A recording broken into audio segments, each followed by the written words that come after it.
Hello dear students, आप सभी कैसे हो? एक बार कमेंट्स करके बता दीजिए आप कैसे हो। और आज हम जो चैप्टर स्टार्ट कर रहे हैं, ट्वेल्थ क्लास का चैप्टर स्टार्ट कर रहे हैं। ट्वेल्थ क्लास का एक चैप्टर है जिसमें इंपॉर्टेंट चैप्टर, बिल्कुल इजी चैप्टर अपन ले रहे हैं। और वो जो चैप्टर हैं अध्याय नंबर 5 हैं, चैप्टर नंबर 5 के बारे में अपन डिस्कस करने वाला हैं। और ये ट्वेल्थ क्लास का चैप्टर है, इंपॉर्टेंट चैप्टर है और इसके बारे में एग्जाम में बहुत सारे क्वेश्चन पूछे जाते हैं, थियोरेटिकल रूप से हो चाहे वो ऑब्जेक्टिव रूप से हो। एग्रीकल्चर और अपन आज एग्री बायोलॉजी की क्लास स्टार्ट कर रहे हैं। एग्री बायोलॉजी कंप्लीट मैं आपको पीपीटी के माध्यम से पढ़ाऊंगा और बिल्कुल इजी तरीके से और आपको अंडरस्टैंडिंग करवा के अच्छे से समझा के सारी चीज़ों को समझाने की कोशिश करूंगा। तो आज का अपना जो टॉपिक है, जो आज के बारे में अपन बात करने वाले हैं, आपका चैप्टर नंबर 5 है। और चैप्टर नंबर 5 के अंदर पादप रोग और इतिहास, परिभाषा और शब्दावली के बारे में देखेंगे। किसके बारे में देखेंगे? डेफिनेशन के बारे में देखेंगे, परिभाषा के बारे में देखेंगे, साथ साथ शब्दावली के बारे में देखेंगे। शब्दावली के साथ साथ अपन बात करें तो इसका जितना भी आज की क्लास के अंदर है वो सारी चीज़ों के बारे में अपन क्या करने वाले हैं, डिस्कस करने वाले हैं। तो जो चैप्टर 5 है उसको मैं आपको डिटेल से पढ़ाने वाला हूं। उसका नाम जो है पादप रोग विज्ञान है। उसकी परिभाषा, उसका क्या इतिहास है, वैज्ञानिकों ने क्या बताया है, उसकी क्या क्या शब्दावली आती है, वो सारी चीज़ों के बारे में अपन क्या करेंगे, डिस्कस करेंगे। तो आपको स्क्रीन पर दिखाई दे रहा है चैप्टर का नाम, और चैप्टर का नाम क्या है? पादप रोग विज्ञान। इसे क्या बोला जाता है? पादप रोग विज्ञान बोला जाता है। इसे क्या बोला जाता है? पादप रोग विज्ञान। विज्ञान की वह शाखा जिसके अंतर्गत बीमारियों का अध्ययन, पादप रोगों का अध्ययन के साथ साथ उनका मैनेजमेंट का अध्ययन किया जाए कि पादप रोग की उत्पत्ति कैसे हुई, रोग की उत्पत्ति कैसे हुई, उसका कारण क्या है, उसका मैनेजमेंट कैसे किया जा सकता है। इन सभी चीज़ों का अध्ययन जो किया जाता है उन्हें कहते हैं प्लांट पैथोलॉजी बोला जाता है, अर्थात उन्हें कहते हैं पादप रोग विज्ञान बोला जाता है। उसे क्या बोला जाता है? पादप रोग विज्ञान बोला जाता है। इसी के साथ में बात करूं तो पादप रोग विज्ञान किसे कहते हैं कि विज्ञान की वह शाखा जिसके अंतर्गत पादप रोग का कारण क्या है, रोग कैसे उत्पन्न हुआ, इसका किस तरीके से मैनेजमेंट किया जा सकता है। और इस तरीके से स्क्रीन पर आपको दिखाई दे रहे हैं व्हाइट और ब्लैक कलर के डब्बे दिखाई दे रहे हैं। ये एक प्रकार से पत्तियों पर, लीफ पर एक सिम्टम्स दिखाई दे रहे हैं रोग उत्पन्न होने के। क्या दिखाई दे रहे हैं? ये सारे आपको सिम्टम्स दिखाई दे रहे हैं रोग उत्पन्न होने के, और इसे ही अपन क्या कहते हैं? रोग कहते हैं। ये देखो किस तरीके से इसके रोग उत्पन्न हो रहा है, और रोग उत्पन्न होकर जो अपने लक्षण प्रकट कर रहा है उसे क्या कहते हैं? सिम्टम्स कहते हैं। और ये जो आपको रोग दिखाई दे रहा है इसे ही क्या कहते हैं? पादप रोग विज्ञान। और इस विज्ञान के अंदर, इस पैथोलॉजी के अंदर अपन जो भी सारी चीजें सीखेंगे कि कौन कौन से कारक हैं जिसके कारण रोग उत्पन्न होता है पादपों के अंदर, प्लांट्स के अंदर, उनको किस तरीके से नियंत्रण किया जा सकता है, उनके लिए कौन से रसायनों का अपन छिड़काव कर सकते हैं, अर्थात अपन बात करें फंजीसाइड यूज कर सकते हैं, बैक्टीरियोसाइड यूज कर सकते हैं, और जैसे कि वायरस को मारने के लिए बहुत सारे वो होते हैं उनका यूज कर सकते हो। तो इन सारी चीज़ों के बारे में कैसे, पहले सबसे अपन रोग का कारण क्या है, कैसे उत्पन्न हुआ, उससे संबंधित को शब्दावली आती है, परिभाषा आती है, कुछ टर्मोलॉजी का यूज किया जाता है पादप रोग विज्ञान के अंदर। अपन बात करें प्लांट पैथोलॉजी का, तो वो जो शब्दावली है, जो आपको टर्मोलॉजी दिखाई दे रही है, शब्दावली दिखाई दे रही है, ये मैंने क्यों लिखा है कि इसकी आपको बेसिक आपको पैथोलॉजी जानना जरूरी है, बेसिक पैथोलॉजी के बारे में आपको जानना जरूरी है। और उसे क्या कहते हैं? टर्मोलॉजी बोला जाता है। उसे क्या बोला जाता है? टर्मोलॉजी बोला जाता है। और सारी शब्दावली जो भी आती है जो आपके प्लांट पैथोलॉजी के अंतर्गत आएगी, जो आप प्लांट पैथोलॉजी के अंदर सीखोगे, वो सारी शब्दावली अपन क्या करेंगे? सीखने की कोशिश करेंगे। पहले सबसे पहले परिभाषा देखेंगे। परिभाषा मैंने आपको बता दी। शब्दावली वो होती है जितनी भी आपके 12th के चैप्टर नंबर 5 में इतिहास के बाद में आपके शब्दावली दे रखी है, टर्मोलॉजी दे रखी है कि अतिवर्धन क्या होता है, अतिवृद्धि क्या होता है। मैंने अच्छे से इसकी पीपीटी और स्लाइड बना के, एक तरफ आपकी परिभाषा है, एक तरफ डायग्राम के माध्यम से कि अतिवृद्धि कंडीशन कैसे होती है, किस तरीके से सेल बढ़ता है, कैसे इंक्रीज होता है, ये सारी चीजें मैंने अच्छे से बता रखी है। और एक आपके लिए मैनली 12th क्लास वाले मेरे प्यारे रसगुल्लों के लिए एक पर्टिकुलर पीपीटी बना के मैंने शानदार तरीके से आपको समझाने की कोशिश करूंगा, ताकि आपका जो 12th का एग्जाम जो लगेगा उसमें 4 चांद आप लगा सकते हो। आप शानदार तरीके से आप उसको, जो आपकी एग्री बायोलॉजी सब्जेक्ट, उसको मजबूत कर सकते हो। जो एग्रीकल्चर में आने वाले जो कॉम्पिटिटिव एग्जाम हैं, जो एंट्रेंस एग्जाम है, उनकी तैयारी भी आपको इसी तरीके से जो मैं आपको पढ़ाऊंगा तो वो तैयारी भी आपकी हो जाएगी, और आपका जेट का, आईसीआर का एग्जाम भी आपसे फाइट हो जाएगा।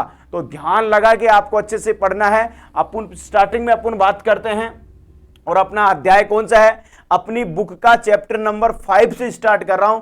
और चैप्टर नंबर 5 क्या है, सबसे इजी है, प्लांट पैथोलॉजी है, तो वो पहले मैं स्टार्टिंग में स्टार्ट कर रहा हूं ताकि आपको अच्छे से समझ में आ जाए। और वो चैप्टर नंबर 5 एंटोमोलॉजी के बाद में, कीट विज्ञान के बाद में पैथोलॉजी आती है। पैथोजन बढ़ाने के बाद में मैं कीट पढ़ाऊंगा, यानी कि एंटोमोलॉजी के 2 चैप्टर है वो पढ़ाऊंगा धीरे धीरे। उसके बाद में प्लांट ब्रीडिंग के चैप्टर हैं, बायोटेक्नोलॉजी हैं आपके, ये सारे जितने भी हैं वो उसके बारे में आपके फिजिकल्चर हैं, आपके केचुआ जो हैं, केचुआ ये जो वो हैं, ये सारी चीजें जो हैं, मधुमक्खी पालन है, ये सभी चीजें आपको मैं अच्छे से डिटेल से पढ़ाऊंगा, ठीक है। सबसे पहले अपन बात करें, पहली बात है कि इसकी परिभाषा सर क्या होती है। परिभाषा के बारे में अपन बात करें तो परिभाषा देखिए, परिभाषा बहुत इंपॉर्टेंट चीज है, क्योंकि परिभाषा आपको पता होना चाहिए कि इसकी परिभाषा क्या होती है। परिभाषा के बारे में अपन देखें तो इसकी जो परिभाषा होती है वो देखें। परिभाषा देखो एक सिंपल तरीके से अपन देखें परिभाषा क्या होती है इसकी। परिभाषा पादप रोग विज्ञान, कृषि विज्ञान और वनस्पति या अपन बात करें जीव विज्ञान की वह शाखा है जिसके अंतर्गत पादप रोगों के कारणों को, यानी कि पादप रोग क्यों हुआ उसका कारणों को आपको पता लगाना है। पादप प्लांट पैथोलॉजी के अंदर एक तो जो किसी पर्टिकुलर प्लांट में जो ये आपको डिजीज दिखाई दे रही है, ब्लैक स्पॉट्स दिखाई दे रहा है, ये रोग के लक्षण हैं, रोग के साइन हैं, तो आपको पता लगाना है इस विज्ञान के द्वारा कि ये रोग उत्पन्न हुआ तो क्यों उत्पन्न हुआ, इसका कारण क्या है, इसके अंतर्गत रोगों को, कारणों का हेतु, रोगों से हुई हानि और इन रोगों से क्या क्या हानि हुई है। अपने बात करें तो किसी पर्टिकुलर प्लांट्स को, एग्रीकल्चर प्लांट हो चाहे एग्रोनॉमिक फसलें हो चाहे हॉर्टिकल्चर फसलें हो, उनको क्या क्या हानियां हुई है उनके कारणों का पता लगाओ, उनके लाभ हानि के बारे में पता लगाओ और उसके बाद में उनके नियंत्रण के उपाय का अध्ययन यदि हम करते हैं और उसके बाद में उनकी लाभ हानि का पता लगा कि किन, जैसे आपको पता लगा कि ये जो रोग है और ये कवक की वजह से लग रहा है और कवक क्या कर रहा है, नमी में ज्यादा सरवाइव करता है और इसलिए इसके कवक ज्यादा प्रकोप कर रहा है, ये आपको पता लगा, कवक का आइडेंटिफिकेशन कर लिया, तो ये ध्यान रखना, कारणों का पता लगा लिया आपने, कवक के कारण हो रहा है तो कवक का पता लगा लिया, जीवाणु के कारण हो रहा है तो जीवाणु का पता लगा लिया, वायरस के कारण हो रहा तो वायरस का पता लगा लिया, और उसके बाद में ये कवक कितना प्रतिशत हानि पहुंचा रहा है इस पौधे को उसका पता लगाइए आप प्लांट पैथोलॉजी के अनुसार, और उसका मैनेजमेंट का भी आपको पता होना चाहिए कि इस कवक के द्वारा जो रोग हुआ है उसका नियंत्रण कैसे कर सकते हैं। तो इसी भाग को हम इसी ब्रांच में ये सारी चीजें सीखते हैं और इसे ही पादप रोग विज्ञान कहा जाता है। पादप रोग विज्ञान क्या किसे कहते हैं, वनस्पति विज्ञान अपन बात करें, चाहे बोटनी का पार्ट मान ले चाहे जीव विज्ञान का पार्ट मान ले, जिसके अंतर्गत रोगों का अध्ययन किया जाता है, रोगों के कारणों का पता लगाया जाता है, उनसे कितनी हानि हुई ये चीज पता लगाई जाती है और उनके नियंत्रण के जो सारे उपाय किए जाते हैं वो पादप रोग विज्ञान के अंतर किए जाते हैं। ये एक प्रकार से जीव विज्ञान की या वनस्पति विज्ञान की बोटनी की एक शाखा है जिसमें पर्टिकुलर रोगों का अध्ययन किया जाता है। जैसे मनुष्य के रोग लगे तो ह्यूमन प्लांट पैथोलॉजी, ह्यूमन अपन पैथोलॉजी के बारे में बात करें, ह्यूमन जैसे मनुष्य के रोग लगता तो ह्यूमन पैथोलॉजी आ गई, और प्लांट पैथोलॉजी जिसमें पादप में रोग लग रहा है, तो इसी तरीके से इसी में भी एक ब्रांच है, बोटनी की ब्रांच है, जो बोटनी क्योंकि प्लांट्स के अंतर्गत आती है इसलिए ये वनस्पति विज्ञान की ब्रांच है, क्योंकि पादपों में अपन रोगों के हानि और लाभ को ढूंढ रहे हैं तो वो बोटनी के अंतर्गत आती है, इसलिए इसे पादप रोग विज्ञान कहा जाता है। इसे क्या कहा जाता है, पादप रोग विज्ञान कहा जाता है। इसके बाद में आपको शब्दावली बताएंगे और उसके बाद में इतिहास बताएंगे, क्योंकि कुछ टर्मिनोलॉजी आपके इतिहास से रिलेटेड है। तो पहले मैं आपको इस क्लास के अंदर, आज की क्लास के अंदर सबसे पहले मैं आपको क्या बताऊंगा, शब्दावली के बारे में बताऊंगा। किसके बारे में बताऊंगा, शब्दावली के बारे में।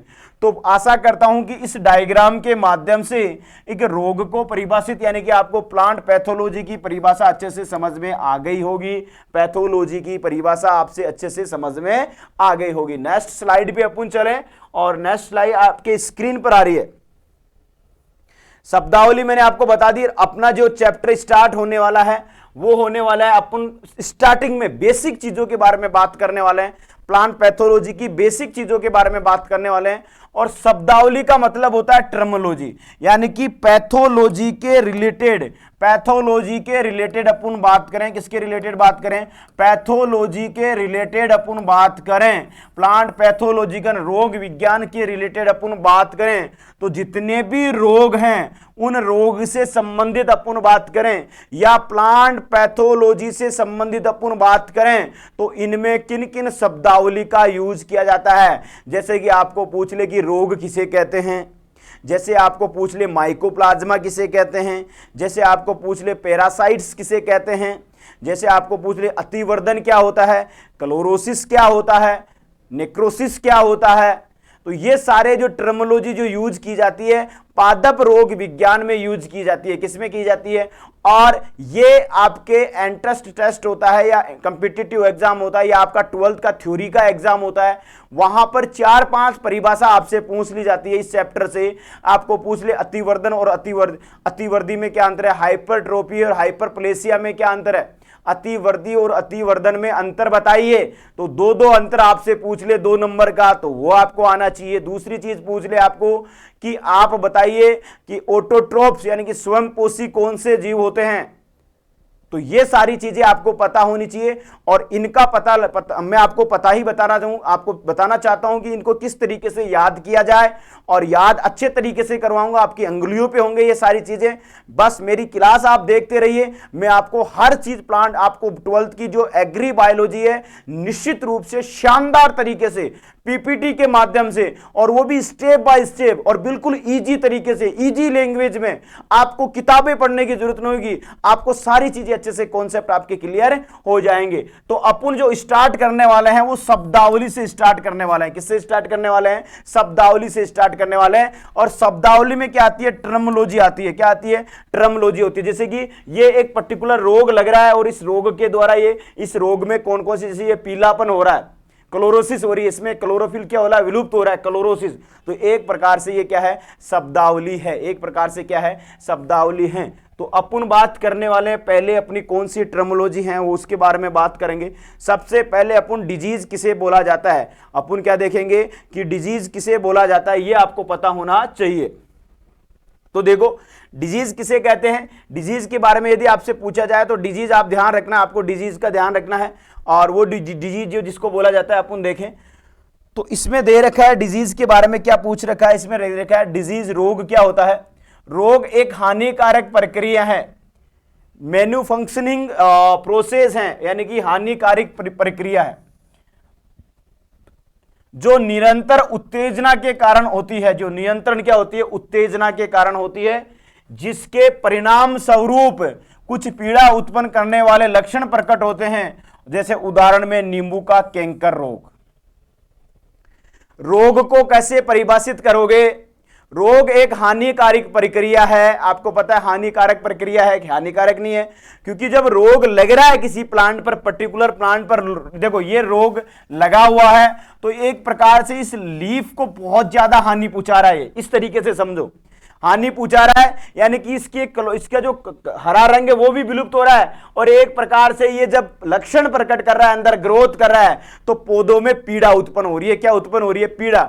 ऐसे यदि मनुष्य के कोई रोग लग जाता है, कोई बीमारी हो जाती है, तो बताइए जब वो बीमारी लगती है तो मनुष्य को पीड़ा होती है कि नहीं होती है, वो रोग से उसको पीड़ा होती है कि नहीं होती है। यानी कि कहने का मतलब जो रोग लगेगा तो वो हानिकारक प्रक्रिया हुई कि नहीं हुई रे, हानिकारक तो हो गई। समझ में आ गया सर, बिल्कुल हमारे को रसगुल्ले वाले सर का टॉपिक जो समझाया वो समझ में आ गया। जो निरंतर उत्तेजना, यानी कि आप जैसे ही रोग लगेगा निरंतर आपके अंदर उत्तेजना उत्पन्न होगी। पेड़ के अंदर भी सेम अपनी जैसे ही होता है, रोग लगा, अपने दर्द हुआ, पीड़ा हुई और उत्तेजना हुई, और अंदर से बहुत ज्यादा उत्तेजना होती है। इसी तरीके से प्लांट्स में भी उत्तेजना, यानी कि अपन बात करें उनमें पीड़ा होती है, दुख दर्द होता है, प्लांट को भी दुख होता है, क्योंकि उनकी जो नियंत्रण फंक्शनल क्रियाएं होती है वो बाधित होती है, वो नहीं हो पाती है, और वो उनमें उत्तेजना, पीड़ा की उत्तेजना होती है, ये सारी होती रहती है, जिसके परिणाम स्वरूप कुछ पीड़ा उत्पन्न करने वाले लक्षण प्रकट होते हैं,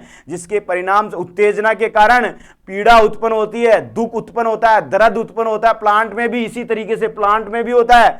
तो ऐसी कंडीशन को, ऐसे लक्षण जब प्रकट होते हैं तो इनको क्या कहा जाता है, रोग कहा जाता है। इनको क्या कहा जाता है, डिजीज कहा जाता है। इसी तरीके से एक प्रकार का ये सीट्रस कैंकर रोग दिखाई दे रहा है आपको, सीट्रस कैंकर। सीट्रस कैंकर रोग आपको पत्तियों पर इसके सिम्टम्स, देखो फ्रूट्स के ऊपर भी इसके सिम्टम्स होते हैं, और आपको फपोलेदार यानी कि आप देखो जिसे क्रोक लाइक संरचना, लकड़ी जैसी खुरदरी खुरदरी आपको इस सिम्टम्स दिखाई देंगे, खुरदरी क्रोक लाइक। इसी तरीके से इसमें भी देखो भूरे ब्राउन कलर के क्रोक लाइक इससे सिम्टम्स दिखाई दे रहे हैं, और ये जीवाणु की वजह से हो रहा है, जिससे पौधों की पत्तियों में भी लक्षण प्रकट होते हैं, इनके फ्रूट्स पर भी और इनकी ब्रांच शाखाओं पर भी क्या करते हैं, लक्षण उत्पन्न करते हैं। तो एक प्रकार से जीवाणु से ग्रसित ये रोग है, और इसे ही क्या कहते हैं, डिजीज कहा जाता है। जैसे नींबू का कैंकर रोग ज़ैंथोमोनास सीट्राई की वजह से होता है। किससे होता है, ज़ैंथोमोनास सीट्राई की वजह से होता है। किसकी वजह से होता है, ज़ैंथोमोनास सीट्राई की वजह से होता है। तो ज़ैंथोमोनास सीट्राई क्या है, एक प्रकार से जीवाणु है। क्या है, एक प्रकार से क्या है, जीवाणु है। तो ये आपको पता होना चाहिए कि ज़ैंथोमोनास सीट्राई क्या है, जीवाणु है, और ये जीवाणु की वजह से ये क्या होता है, रोग होता है। तो ये इस तरीके से मैंने रोग के बारे में आपको बता दिया। किसके बारे में बता दिया, रोग के बारे में आपको मैंने बता दिया।